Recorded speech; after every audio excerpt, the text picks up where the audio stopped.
que se gane 2 puntos, ¿ya? Pueden hacer 2, cada uno puede hacer una pregunta.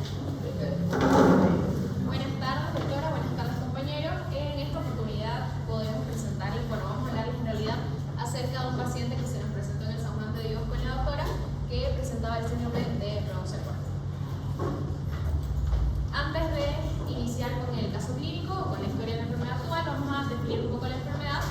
Este síndrome, el síndrome de Brown-Sequard, es una condición neurológica poco común que se caracteriza porque hay lesión de uno de los 2 lados de la médula espinal, lo que lleva a una serie de déficits sensoriales y motores específicos en el cuerpo. Es una lesión medular incompleta. ¿Por qué incompleta? Porque quiere decir que se puede conservar ya sea la función motora o la función sensorial o una combinación de ambas. Si fuera completa, se perderían todas estas funciones de manera voluntaria por debajo del nivel de la lesión.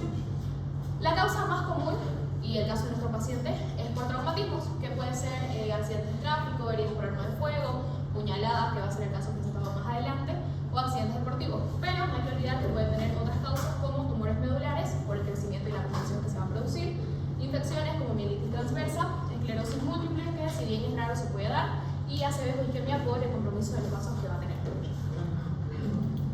En el caso de los síntomas podemos dividirlo o clasificarlo de 2 maneras, ya sea por déficits sensoriales y motores o por lesiones que se dan ipsilateral, que quiere decir del mismo lado de la lesión, o contralateral. De esa manera, ipsilateral vamos a presentar parálisis o debilidad motora del lado del nivel de la lesión y pérdida de la sensación de tacto fino, vibración y propiocepción. Y a manera contralateral vamos a presentar pérdida de sensación de dolor y temperatura, o sea, hipoestesia. Se pueden sentar los que no van a exponer ya, y mejor si pasan sin tablet, porque ya les dije que eso les afecta. Ya pasando a hablar sobre el paciente, este era un paciente de sexo masculino de 23 años que tenía antecedentes de hace un mes por agresión física por arma blanca, y él fue auxiliado y llevado al hospital, el cual estuvo internado por 3 semanas en servicio de neurocirugía, y este fue dado de alta sin considerar la mancha. Ya luego el paciente volvió a ingresar por otros motivos, pero lo más importante es que en ese momento él tenía limitación funcional en movimientos cervicales, motor con fuerza 3/5 en extremidades izquierdas, hemihipoestesia en extremidades derechas y Babinski positivo en miembros inferiores. Para realizar el diagnóstico podemos optar por 4 métodos, que sería la resonancia magnética, donde nos va a ayudar a evaluar la integridad de la médula espinal y así poder detectar cualquier tipo de lesión, tumor o lesión isquémica. Luego tenemos la tomografía, que es útil para poder visualizar la anatomía de la médula espinal y poder detectar algún tipo de fractura o lesiones en la columna.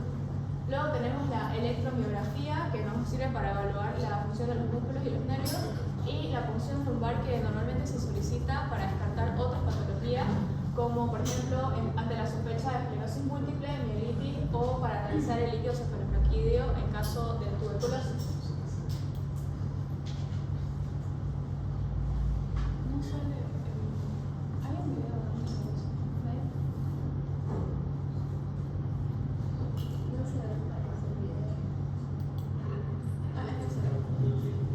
Esta es la resonancia magnética que se le realizó al paciente, donde se pudo observar que hay una lesión traumática a nivel de resistencia.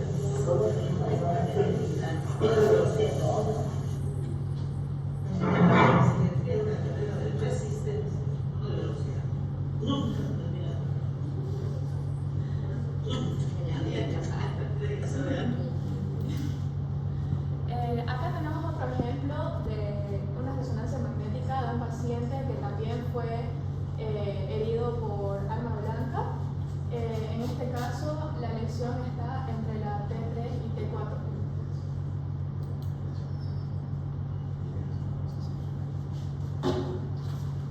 Continuando con el tratamiento, vamos a tener 3 pilares fundamentales, que va a ser preservar o mejorar la lesión motora y sensorial, prevenir lesiones secundarias y sobre todo minimizar las complicaciones.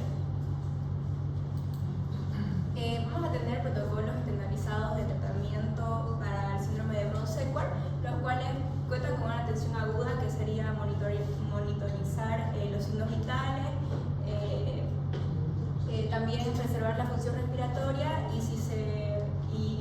utilizar la columna cervical si se sospecha traumatismo. Después tenemos el tratamiento médico y el tratamiento quirúrgico, el cual el tratamiento quirúrgico se va a necesitar que el paciente sea candidato a la cirugía, que más adelante les vamos a explicar. Y también, por último, la rehabilitación y seguimiento, que es también importante para el futuro del bienestar del paciente. ¿Una más atrás? Sí, exacto. Tratamiento médico. Tenemos los corticosteroides. El más utilizado vendría a ser la metilprednisolona. También utilizados a altas dosis cuando el síndrome es agudo, está en su fase aguda. También otras que es utilizada sería la dexametasona, pero es menos frecuente. Después tenemos los antioxidantes y neuroprotectores. Tendríamos la vitamina B12 y la N-acetilcisteína, que vendría a ser un neuroprotector para las lesiones medulares. Luego tenemos los anticoagulantes, que es utilizado más que todo las heparinas, los cuales nos va a ayudar justamente a cumplir los objetivos de hacer que el paciente no vaya a hacer no pase a tener complicaciones secundarias como la trombosis venosa profunda. Luego tenemos el manejo del dolor, que es muy importante porque es un dolor neuropático, los cuales utilizamos la pregabalina y la gabapentina. En los laxantes y procinéticos también son más importantes porque se manifiestan en algunos síndromes medulares. Luego también fármacos para la disfunción vesical también. La estimulación neuromuscular, que el más conocido es la dalfampirina, que eso ayuda a la conducción nerviosa para ayudar a la función motora. Después está la rehabilitación y seguimiento, que vendría a ser la fisioterapia intensiva. En el tratamiento quirúrgico sería, para que un paciente sea candidato, principalmente tiene que tener la comprensión severa de médula, los cuales tenemos algunas opciones, la cual es la laminectomía, que se usa más que todo en fracturas, tumores y hernias. Tenemos la disectomía, que es utilizada mayormente para hernia discal. Tenemos la corrección de deformidades, que esta es utilizada mayormente para el síndrome de Brown-Sequard, del que estamos justamente hablando. También tenemos también se usa para deformidades espinales. También tenemos abscesos y tumores para neoplasias o infecciones. Postquirúrgico, no hay que olvidar que también se sigue manejando el dolor, se sigue haciendo fisioterapia, se hace el monitoreo de las infecciones y el seguimiento neuroquirúrgico. Más que todo, esto sirve para descomprimir lo que es la médula y de esta manera haya mejor flujo sanguíneo, para que haya menos edema, para que vuelva a sus funciones de la médula motoras y sensitivas. Ahora hay un esquema comparativo de tratamiento. Tenemos Estados Unidos, Latinoamérica y Asia. Les voy a mostrar este cuadro comparativo. Justamente les hablaba de la cirugía descompresiva, que en Estados Unidos es accesible en todos los hospitales, a comparación de Latinoamérica, que solamente lo encontramos en hospitales de tercer nivel. Luego tenemos a Asia. Los más avanzados ahorita serían Japón y Corea, los cuales tienen mejores opciones en hospitales privados, pero en China y en India cuesta más el acceso a ella. Después tenemos el manejo farmacológico. En Estados Unidos suelen utilizar los opioides, la pregabalina, la gabapentina para el dolor, más que todo. Luego tenemos la toxina botulínica, que igual es importante. En América Latina se suele utilizar más AINES y los opioides, pero también he visto que en algunos hospitales aquí también administran pregabalina y sí es accesible también. Luego en Asia, en Japón y Corea tenemos acceso a los mismos medicamentos que en Estados Unidos, pero en India y China lo mismo que en Latinoamérica. Respecto a la rehabilitación, tenemos la fisioterapia mucho más avanzada, estimulación eléctrica funcional, terapias con realidad virtual. En América Latina es muy variable, pero sin embargo sí hay centros en los cuales sí se puede acceder y sí hay centros especializados para la fisioterapia. Luego tenemos a Japón y Corea, que tienen programas de rehabilitación de muy alto nivel. La rehabilitación depende del acceso económico también del paciente. Y el uso de tecnología, lo mismo prácticamente en Estados Unidos y en Asia, Japón y Corea son avanzados y Latinoamérica está un poquito más por debajo.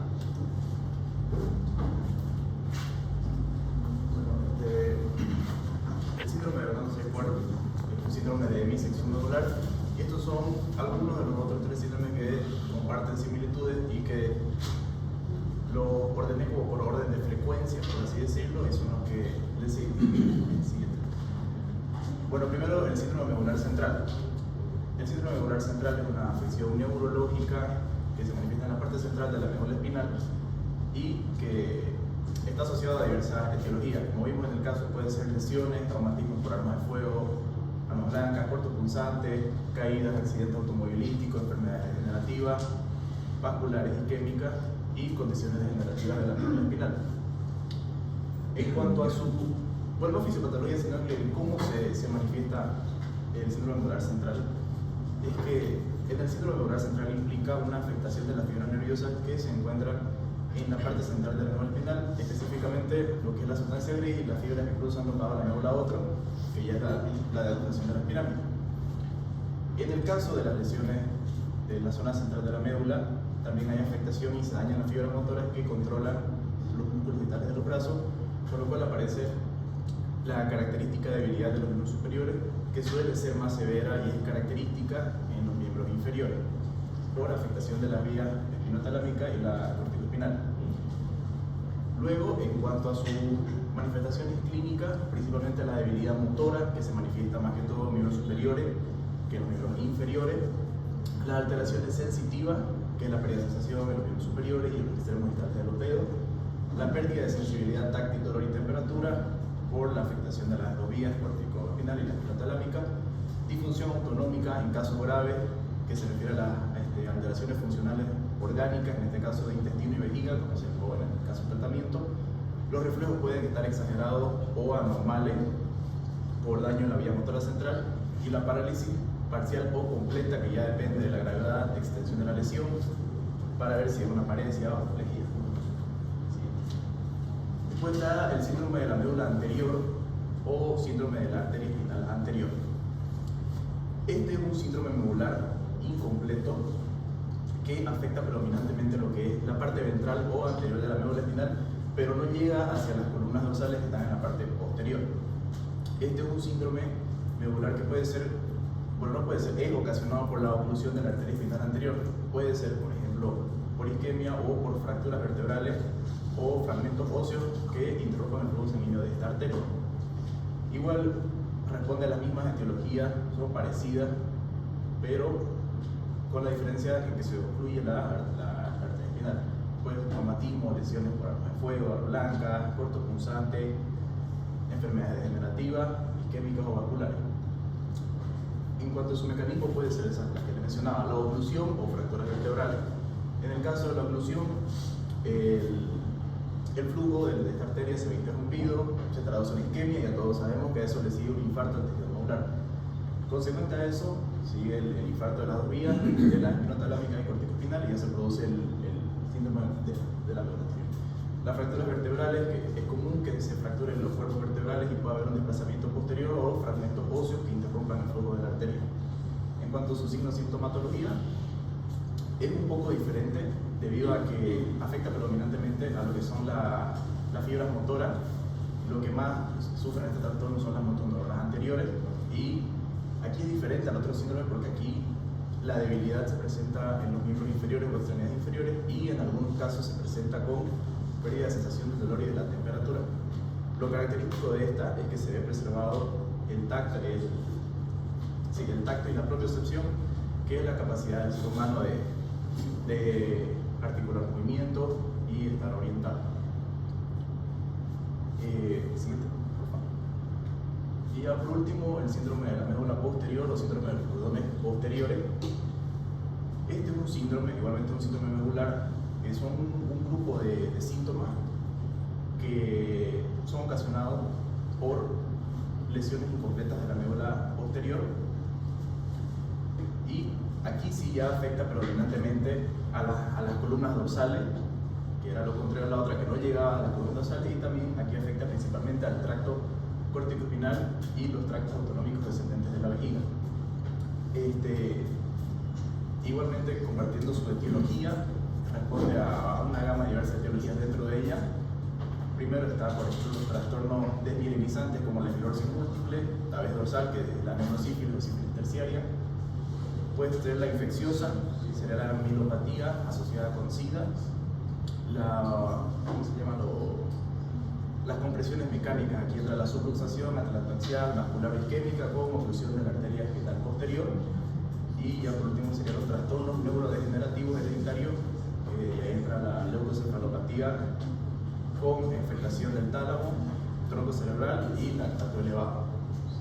Dentro de cómo se produce una enfermedad, dependiendo de la etiología, si por ejemplo degeneración, compresión mecánica o isquemia, se ven afectados lo que es la columna dorsal y lo cual se traduce a pérdida de sensación del dolor, temperatura, y dependiendo del grado de afectación de las mismas columnas es que se produce la debilidad motora y la disfunción de los reflejos. Más que todo es sensoriales, ¿no? Sí, ahorita lo haré. Ya. Dentro de sus manifestaciones clínicas, como dice la doctora, son déficits sensoriales, eso quiere decir debilidad muscular, flacidez muscular, puede haber hiperreflexia, síndrome de Babinski y en casos crónicos la hipertonía muscular. Los déficits sensoriales, en realidad aquí era... Sensitivos hay, Ajá. porque las posteriores son sensitivas, ¿no? Sí. Las altas posteriores, y entra también el de Gower, los haces de Gower, los que son de la sensibilidad profunda, presión, peso. Ya. esas Claro, y cosas. por eso, aparte de la sintomatología, es marcha inestable, falta de equilibrio, ataxia, puede haber igual parestesia y ya la incontinencia o la debilidad urinaria. También temperatura y dolor. Sí. Y ya bueno, el diagnóstico, no quise colocar diagnóstico en cada una porque es dependiendo, ¿no? Si es un medular central, anterior o posterior, comparten lo mismo. Según la clínica, el examen físico ya vemos que afectan a distintas zonas, ya sea de la vía espinotalámica o la corticoespinal o las dos. Dependiendo de la gravedad y extensión de la lesión, se utiliza, como ya mencionamos antes, la tomografía para ver la La visualización. resonancia, ya no se pide mucho tomografía en lesiones medulares. Resonancia magnética. Claro, este sería el gol estándar, por así decirlo, ¿no? La resonancia. Método de elección para visualizar el daño de la médula y para identificar las lesiones en las columnas anteriores y posteriores y determinar la extensión de la lesión. Me olvidé colocar igual el electroencefalograma, pero me sale que no es un método de estudio sino para secuelas como por ejemplo algún trastorno psiquiátrico, convulsiones que puedan ser secundarias a los síntomas. No, el electroencefalograma no, tiene que ser resonancia magnética. Y ahí puse una imagen para que puedan ver la médula central, luego secuela, la médula anterior y posterior. Ya. Está bien. A ver, la que puso el caso, pase por favor. ¿Qué tenía el paciente? Tenía un Brown Sequard. Sí. Su lesión era al lado derecho o izquierdo del abdomen. Izquierdo, su lesión anatómica. ¿Y clínicamente qué tenía?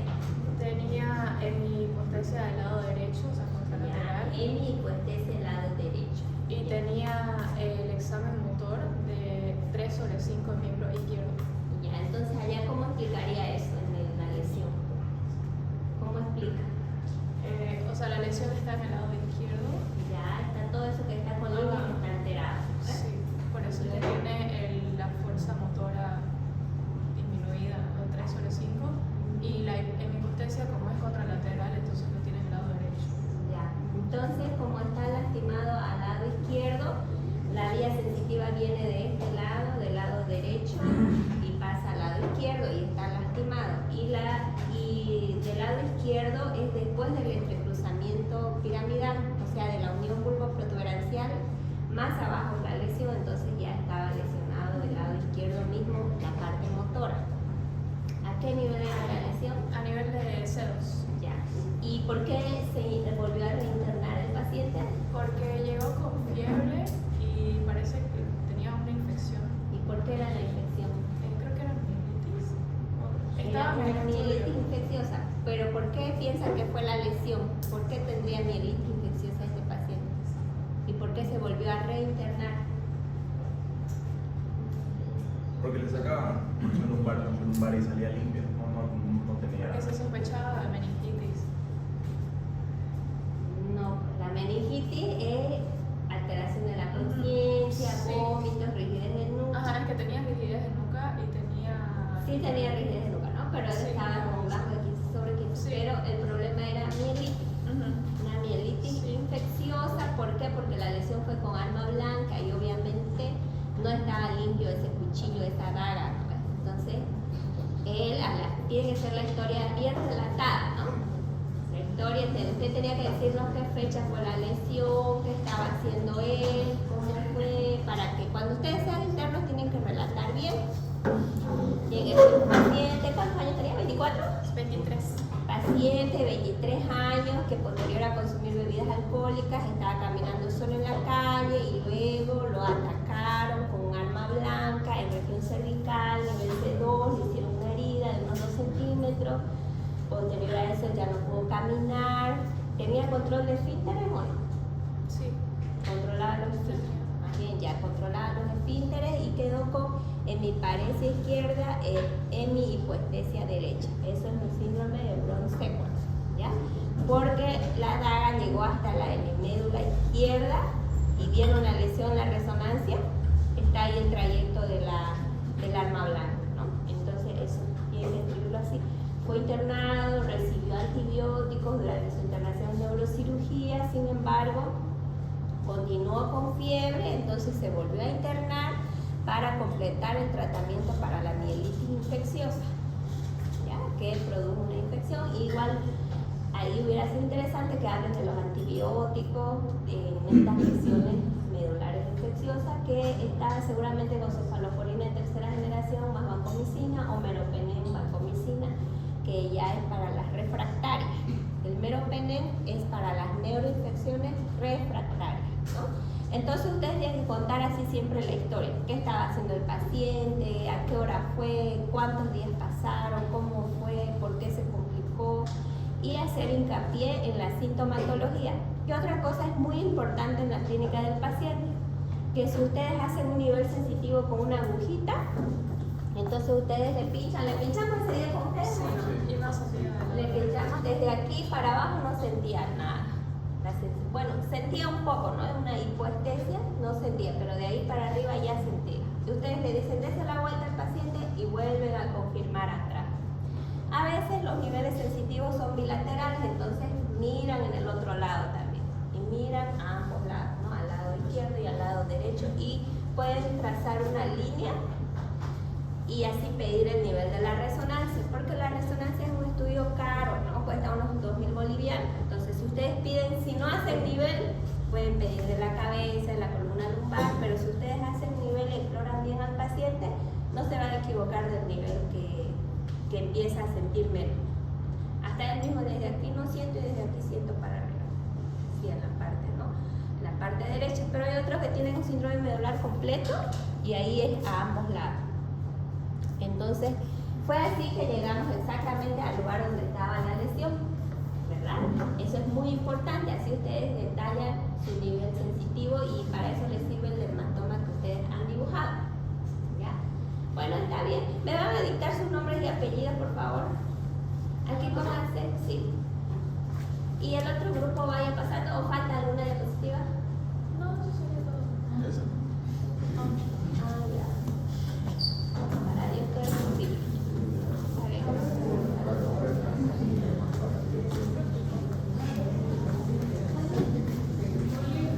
puedes abrir?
A ver, manifestaciones clínicas de síndrome de la médula posterior. Fue La el médula último- posterior. El último que expliqué. Allá, a ver qué dice. Marcha inestable, falta de equilibrio, atraxia. Creo que usted mencionó la pérdida de la temperatura. Alteración sensitiva. ¿Ya está bien? ¿Cuál es su nombre y apellido? Camille Virués. ¿Camille? Sí, Virués. Están arreglados. No soy Luz. Camille. Ya. Cuando vengan pacientes que no controlan el esfínteres y están parapléjicos, tienen que quebrar un bajalengua y hacer nivel sensitivo, ¿ya? Tienen que hacerlo sí o si no van a manejar mal al paciente. Tienen que buscar el nivel sensitivo, es súper importante.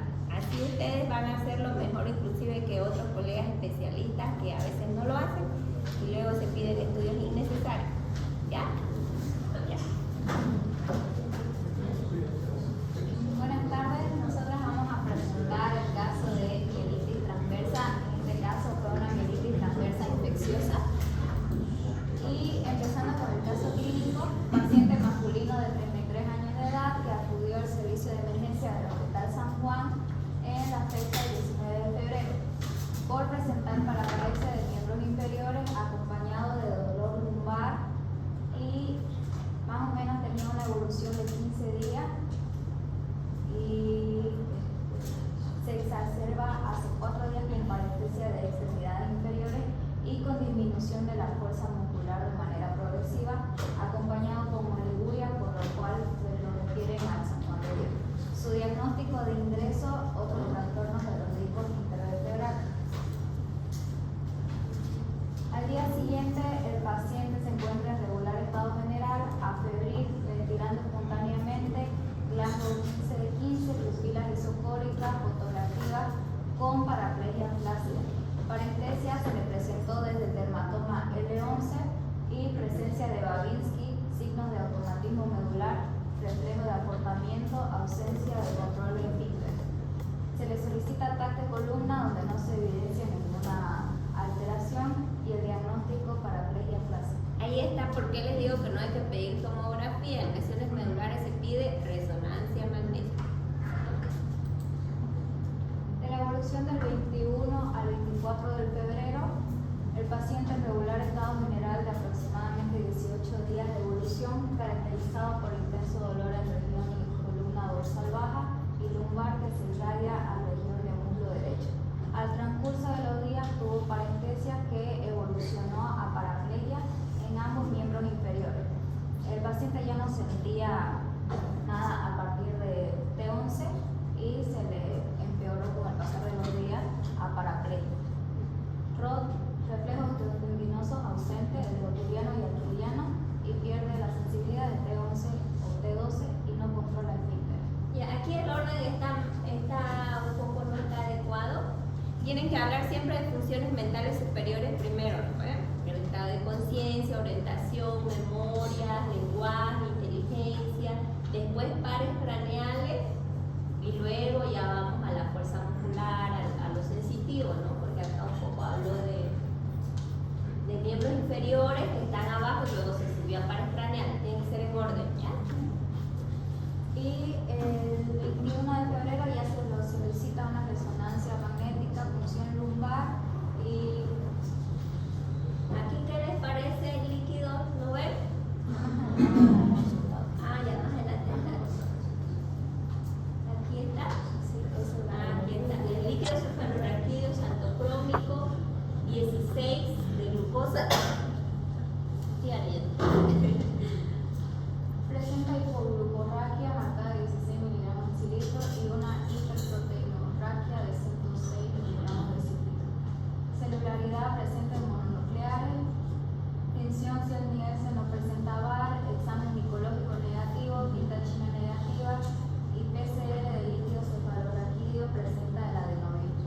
Ya, aquí un ratito, la celularidad tiene que ser por milímetro cúbico o por campo, ¿no? Y aquí está que solo hay 4 células por milímetro cúbico, o sea, está infectado pero no muy infectado. Cuando las células son 1500 así, entonces ya está queriendo hacerse algo purulento más bien, ¿no? Si son 2000, 3000 que hay los casos, solo que aquí las bioquímicas no se no se esfuerzan mucho en contar las células, pero es un dato que a nosotros nos sirve muchísimo. En otros países hacen un mejor conteo.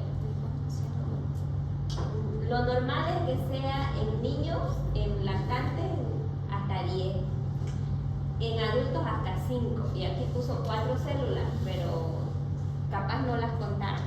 Así que ya nos hemos hablado mucho de ese tema, pero no quieren poner voluntad, no ponen de su parte. Ya, sí, Y llegando al diagnóstico como una mielitis transversa por adenovirus. esto nos ha salido, ahora hay que ver si es verdad o si es contaminación también, ¿no? Ya. ¿Cuántos tienes de la resonancia?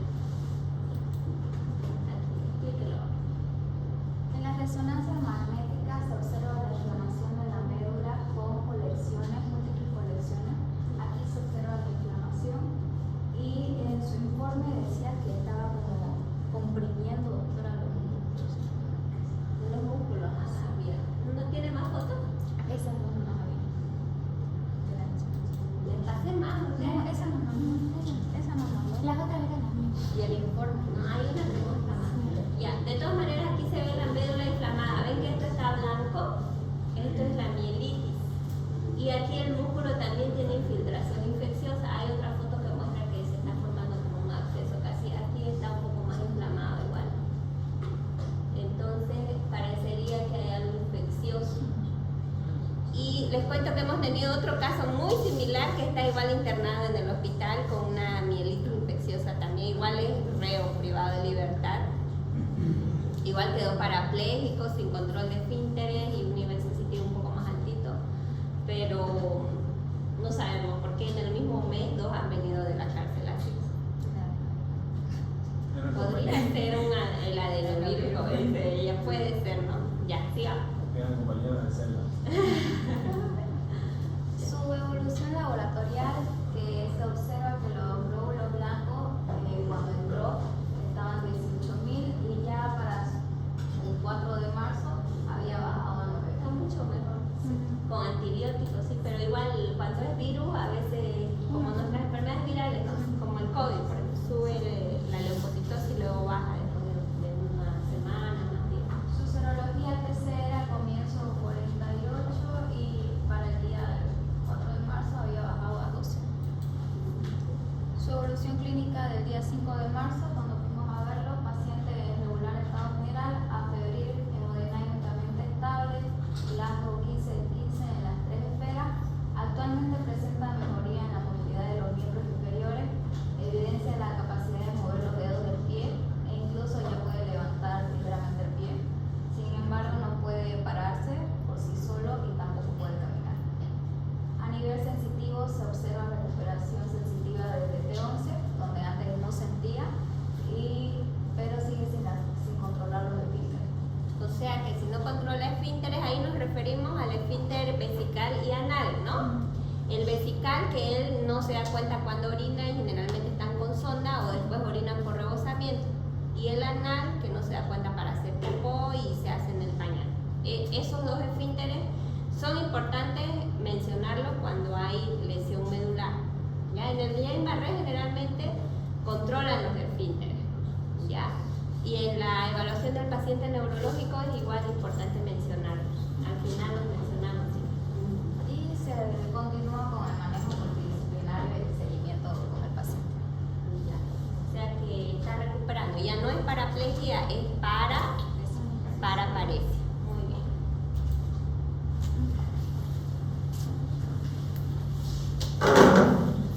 Ahora hablando sobre la infección que le viene al paciente, bueno, es una mielitis transversa infecciosa por un agente viral.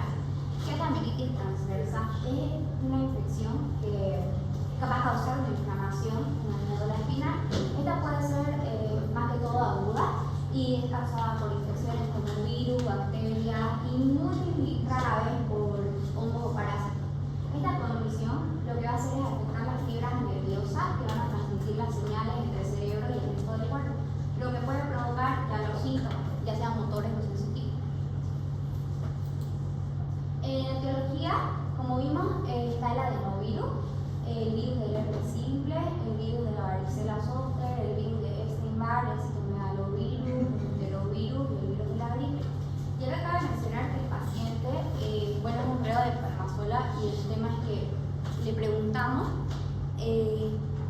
si él había tenido síntomas de diarrea, de resfrío, si estuvo conviviendo con sus compañeros que habían estado resfriados y así, y él mencionó que había muchos resfríos dentro del penal. Bueno, después también tenemos las otras causas que son bacterias, más que todo vamos a ver que hay abscesos, discales, infecciones bacterianas que viajan desde el sistema nervioso central y bueno, viajan hacia la médula. Y también hay sífilis en caso raro. En la presentación clínica, como mencionó mi compañera, es todo, básicamente todo lo que tenían los pacientes, que eran los déficits motores y sensitivos, porque pueden tener paraplegia o tetraplegia, dependiendo de la localización de la lesión, porque no debemos olvidar que cuando ocurre por este virus, por ejemplo, el adenovirus, son lesiones focales, pueden ocurrir a nivel cervical o a nivel lumbar o a nivel torácico. Además, que está acompañado con alteraciones sensoriales, como hipoestesia o disestesia. La disestesia era algo que mucho mencionaba el paciente. Él no sentía sensaciones térmicas, calor, frío, pero lo que sentía al partir la paletita, que era intentar como infligirle dolor o ver si había algún tipo de reacción, él sentía un hormigueo. Él lo describía como cuando uno se acalambra las piernas y siente una quemazón. Entonces, esa es la disestesia. Y después también vamos a tener los síntomas autonómicos, que aquí entra el tema de la difusión vesical e intestinal, o sea que el paciente tiene incontinencia o retención urinaria, que es muy común en las lesiones medulares. También disfunción sexual y alteraciones de la regulación térmica, como el ingreso, él ingresó con hipertensión, con fiebre, todos estos síntomas autonómicos.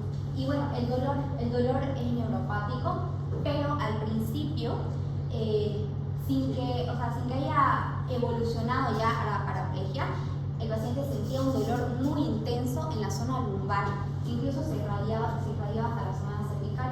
Es muy frecuente.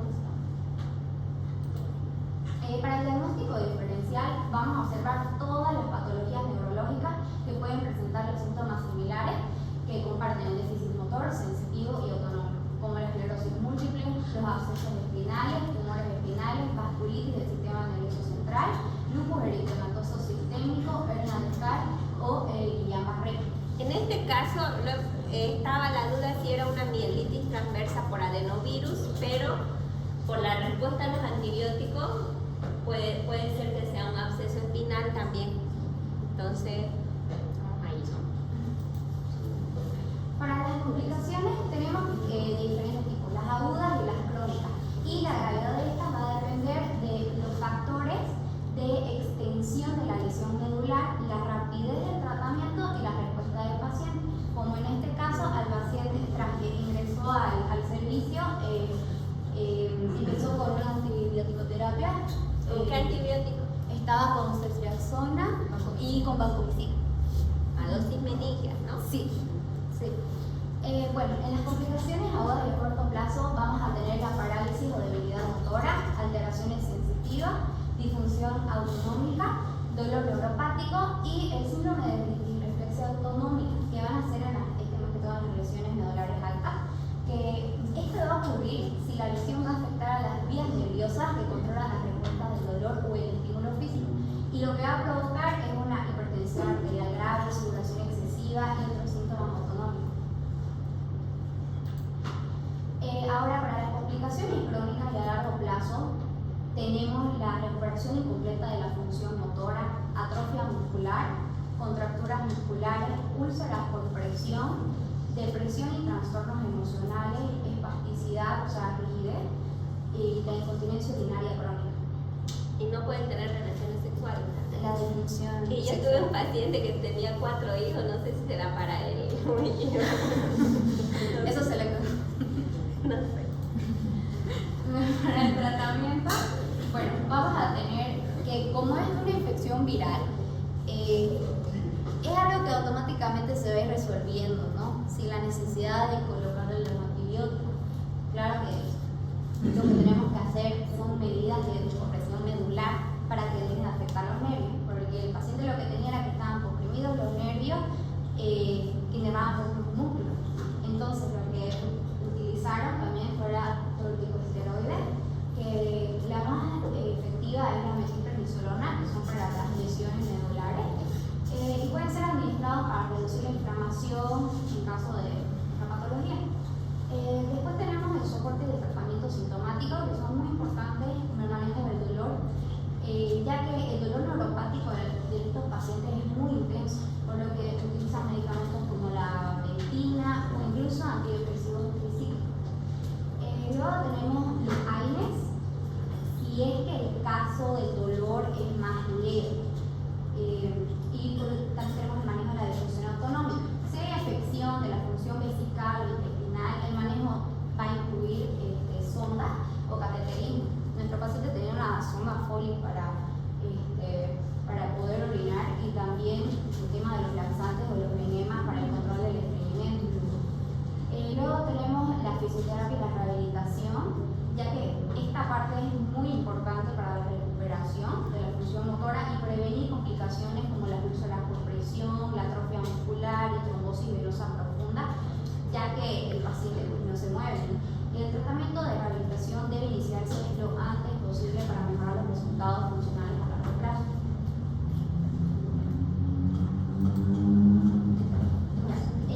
Después tenemos los tratamientos para las complicaciones.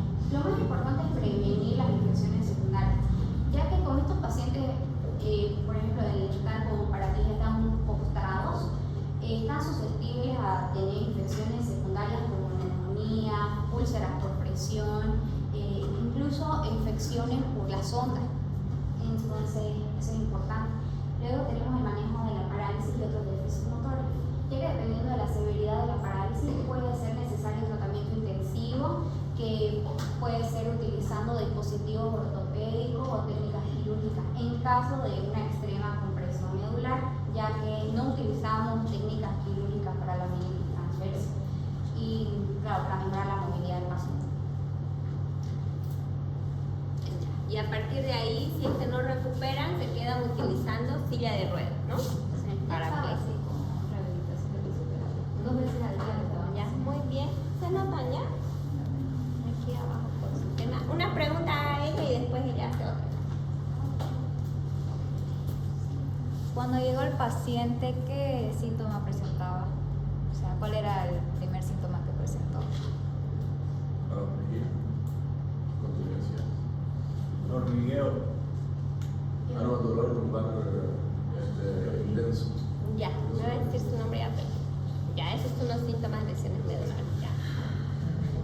Otra pregunta va a ser ella.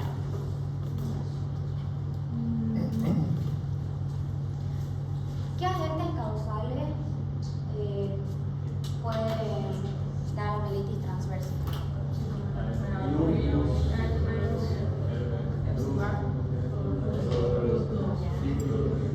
¿Qué más dijo el otro? Sífilis. Ya, los dos van a dictarme sus apellidos, ¿ya? ¿O saben sus nombres? Sí, Keiko Yorimoto. A ver, aquí anoté. Sí, a los dos. Y él igual. Ya, para la siguiente clase tienen tarea de dibujar el mecanismo de acción de los antiepilépticos, ¿ya? Pero no son muchos los antiepilépticos, pueden escoger 3. Puede ser carbamazepina, ácido valproico y fenobarbital. O pueden escoger, hay varios, es como lo que ustedes quieran. Ya. Hay Inol, es de carbamazepina, la mesamina, la mesamina, epilepsia. Ya pueden ir leyendo si ustedes quieren investigar algo de epilepsia. Eso va a ser la siguiente clase. Entonces, al bien los dos grupos, me gusta que lo hagan así, que expliquen bien el caso clínico profundamente. En el hospital pueden ir a, tenemos pacientes, esta semana tenemos muchos pacientes, a veces no hay tanto, pero esta semana hay muchos pacientes. Los que no están llevando prácticas con pacientes pueden ir igual los días martes o viernes. Pueden ir más o menos a las 10:30, 11, ¿ya? Pero si es que hay paro, no vayan.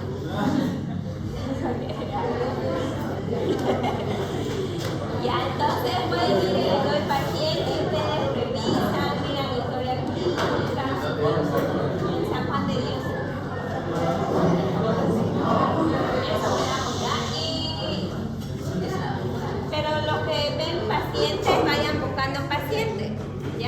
porque todos tienen que exponer, es sobre 20 puntos de exposición y háganlo muy bien, ¿ya? Entonces nos vemos en la siguiente clase.